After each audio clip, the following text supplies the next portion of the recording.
মৌলভীবাজারের শ্রীমঙ্গলে অবস্থিত ঐতিহ্যবাহী জামিয়া মাদানিয়া কওমিয়া শেখ এম.এ. জব্বার কমপ্লেক্সের 25তম পূর্তি উপলক্ষে আয়োজিত আন্তর্জাতিক দস্তারবন্দি মহাসম্মেলনের প্রস্তুতির অংশ হিসেবে আবনা ফুজালা সম্মেলন 2026 অনুষ্ঠিত হয়েছে। সম্মেলনে 131 সদস্য বিশিষ্ট আবনা ফুজালা পরিষদের নতুন কমিটিও গঠন করা হয়।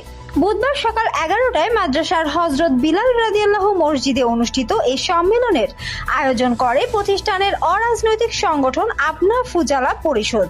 এতে সভাপতিত্ব করেন জামিয়ার প্রতিষ্ঠাতা ও মুহতামিম আল্লামা রশিদুর রহমান ফারুক বর্ণবী, মাওলানা শাহ মিসবাহ ও মুফতি তোফায়েল খান রহমানীর যৌথ সঞ্চালনায় শুরু হওয়া অনুষ্ঠানে পবিত্র কোরআন তেলাওয়াত করেন মাদ্রাসার সাবেক শিক্ষার্থী মাওলানা আব্দুল হাই আল আজাদ।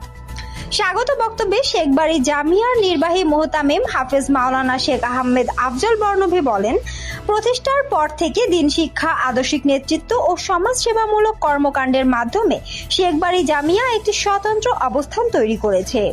তিনি আন্তর্জাতিক দস্তারবন্দি মহাসম্মেলন সফল করতে দেশ বিদেশে অবস্থানরত প্রাক্তন ও বর্তমান শিক্ষার্থীদের সম্মিলিতভাবে কাজ করার আহ্বান জানান। সম্মেলনে বিশেষ অতিথি হিসেবে বক্তব্য দেন মুফতি মিজানুর কাশিমি, মুফতি সালমান ও মাওলানা সাব্বির আহমেদ ফতেপুরি। বক্তারা প্রতিষ্ঠানের শিক্ষা কার্যক্রম, অবদান ও ভবিষ্যৎ পরিকল্পনা নিয়ে আলোচনা করেন। পাশাপাশি আসন্ন মহাসম্মেলনকে সফল করতে সর্বাত্মক সহযোগিতার আশ্বাস দেন।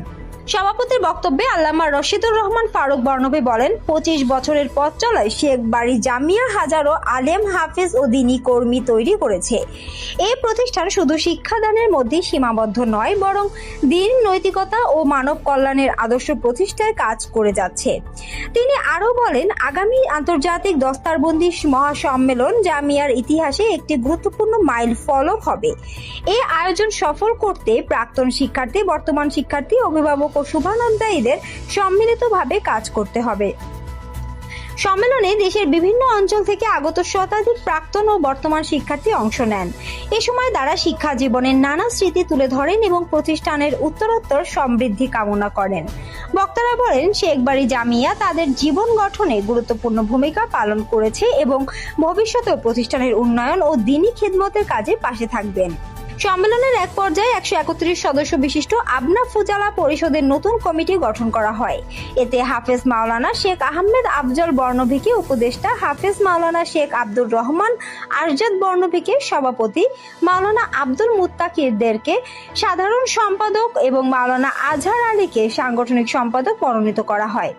অনুষ্ঠানে ইসলামী হাম, নাত ও নাশিদ পরিবেশন করেন শাইনান সায়েম, আকরাম বিন বাহার, সৈয়দ ফাহিম, হাদিস